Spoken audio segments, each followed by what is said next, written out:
Margaret Whitmore stood at the window of her grand estate watching another maid hurry down the cobblestone driveway with her suitcase in hand.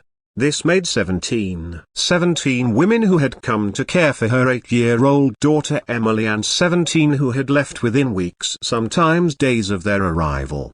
Margaret pressed her forehead against the cool glass and sighed deeply. The weight of single motherhood had grown heavier since her husband Charles passed 2 years ago, leaving behind a pharmaceutical fortune and a little girl who seemed to push away everyone who tried to get close. Emily wasn't a bad child. Margaret knew this in her heart. She was simply a little soul carrying grief too big for her small frame. The child had adored her father, and when he died suddenly of a heart attack, Emily had built walls around herself that seemed impossible to breach. Each maid who came brought references and experience, but none understood that behind Emily's defiant behavior and deliberate mischief lay a heart that was afraid to love again, afraid to lose someone else who mattered. Margaret had tried explaining this to the women who came through their door, but explanations only went so far when facing a child who put salt in your coffee and hid your shoes and refused to speak for days at a time. The employment agency called that Tuesday afternoon with what they promised was their final candidate. Mrs. Whitmore, the voice said carefully, we have one more woman who might work. Rose Patterson has been caring for children for 30 years and she specifically requested to meet Emily despite what we told her about the situation. Margaret felt a familiar mixture of help and resignation. Help because she desperately needed help. Resignation because she had learned not to expect too much. When Rose arrived that Thursday morning, Margaret was struck by her presence. She was perhaps 60 years old, with silver hair pulled back in a simple bun and kind eyes that seemed to have seen much of life, both its joys and sorrows. Her clothing was modest but clean, and she carried herself with quiet dignity. Mrs. Whitmore, Rose said, extending a weathered hand, I've heard about your daughter and I'd very much like to meet her. Margaret led Rose to the sitting room where Emily was curled in the window seat reading, though Margaret suspected she was mostly listening. The child didn't look up when they entered, which had become her standard response to new arrivals. Emily, Margaret said gently, this is Mrs. Patterson, she's come to visit. Rose moved slowly across the room, not directly toward Emily but to another chair where she could see the child without crowding her. What are you reading, dear? Rose asked in a voice that held genuine curiosity, not the forced cheerfulness so many others had used. Emily finally looked up, her dark eyes guarded. Charlotte's Web, she said quietly, then added with a hint of challenge, it's about a pig who dies. Rose nodded thoughtfully. Ah yes, Wilbur, though he doesn't die in the end, does he? Charlotte does though, and that's very sad. I cried when I first read that story many years ago. Emily's expression shifted, slightly surprised perhaps that an adult would admit to crying about a book. Did you really cry? Emily asked. Oh my yes, Rose replied, settling more comfortably in her chair. I was about your age when I read it, and I remember thinking it wasn't fair that Charlotte had to die just when everything was going so well. Margaret watched this exchange, holding her breath. None of the other maids had gotten Emily to speak so readily on a first meeting. Life isn't very fair sometimes, Emily said, and Margaret's heart clenched at the old pain in her young daughter's voice. No, it isn't, Rose agreed simply, and that's one of the hardest things we learn as we grow up, isn't it? That sometimes people we love have to leave us even when we're not ready.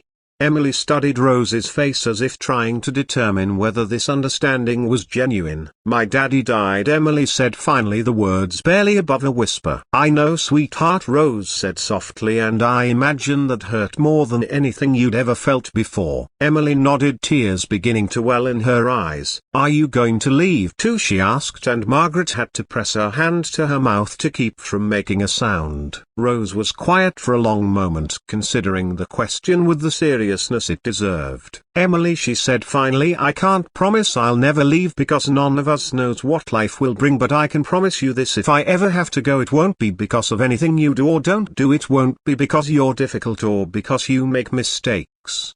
The tears spilled over then, and Emily wiped them away with the back of her hand. The other ladies left because of me, she whispered. Oh sweetheart, no, Rose said, rising from her chair and kneeling beside Emily's window seat. They left because they didn't understand that sometimes when we're hurting we act in ways that push people away. It's like wearing armor to protect our hearts.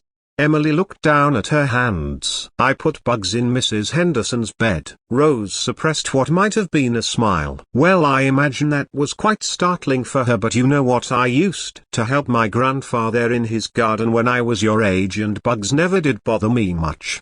For the first time in months, Margaret saw something that looked like hope flicker across her daughter's face. The days that followed brought small miracles. Rose didn't try to change Emily overnight or force her into good behavior. Instead, she met the child exactly where she was with patience that seemed inexhaustible. When Emily tested boundaries, Rose set them firmly but kindly. When Emily retreated into silence, Rose sat nearby doing her own quiet activities, never demanding conversation but always available for it. When Emily had nightmares about her father, Rose was there with warm milk and gentle stories. Margaret watched from a distance, amazed by Rose's ability to see past Emily's defenses to the frightened child beneath. Rose had a way of turning Emily's mischief into opportunities for connection. When Emily hid Rose's reading glasses, Rose enlisted her help in a treasure hunt to find them, turning punishment into play. When Emily refused to eat dinner, Rose sat beside her and told stories about children in faraway places who would be grateful for such a meal, not to shame Emily but to gently expand her perspective.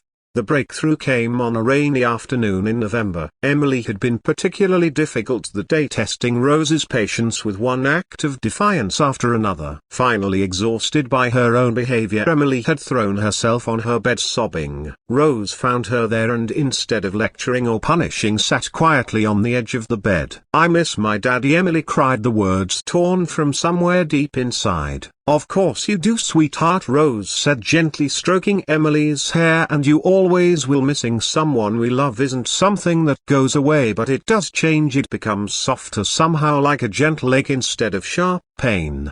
"But what if I forget him?" Emily whispered, her greatest fear finally voiced. Rose was quiet for a moment, then spoke with the wisdom of someone who had loved and lost. "You won't forget him, Emily. Love like the kind you had with your daddy doesn't disappear. It lives in your heart and in your memories and in all the ways he helped make you who you are. But loving and remembering your daddy doesn't mean you can't also love other people who come into your life."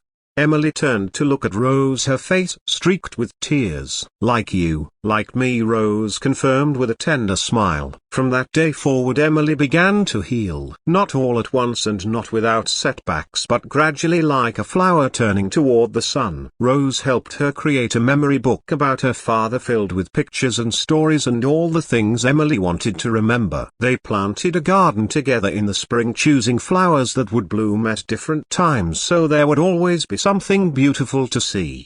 Rose taught Emily to bake bread, showing her how the careful combination of simple ingredients could create something nourishing and good. As the months passed, Margaret watched her daughter transform. The angry, defensive child began to emerge as the bright, curious girl she had always been underneath. Emily's laughter returned, first in small chuckles, then in great peals of joy that filled the house with music. She began to trust again, slowly, carefully but surely, and Margaret found herself trusting too. Rose had not only cared for Emily, she had understood her, had seen past the behavior to the need beneath. On the anniversary of Charles's death that second year, Rose helped Emily and Margaret visit his grave. They brought flowers from their garden, and Emily told her father about her new friend who taught her to make cookies and helped her with her arithmetic, and who never got angry when she felt sad. "I think he would have liked you, Mrs. Rose," Emily said solemnly. "I think he would have been very proud of you," Rose replied, "for being so brave and for learning to let people love you again." As they walked back to the car, Emily slipped her hand into Rose's and then reached for her mother's hand with the other. They walked together like that, three generations of women who had found each other when they needed it most. Margaret realized then that Rose hadn't just solved the problem of finding someone to care for Emily. She had shown them both that sometimes the greatest kindness is simply understanding that everyone carries invisible wounds, and that healing happens not through force or demands but through patient love and gentle presence. Years later, when Emily was grown and had children of her own, she would tell them about the woman who had saved her family, not through grand gestures or dramatic interventions but through the simple, profound act of seeing a hurt child and choosing to love her anyway. Rose had taught them that kindness isn't always about big moments. Sometimes it's about showing up day after day with steady hands and an open heart. Sometimes it's about understanding that broken things can heal if given enough time and tenderness. And sometimes the most impossible thing someone can do is simply refuse to give up on love.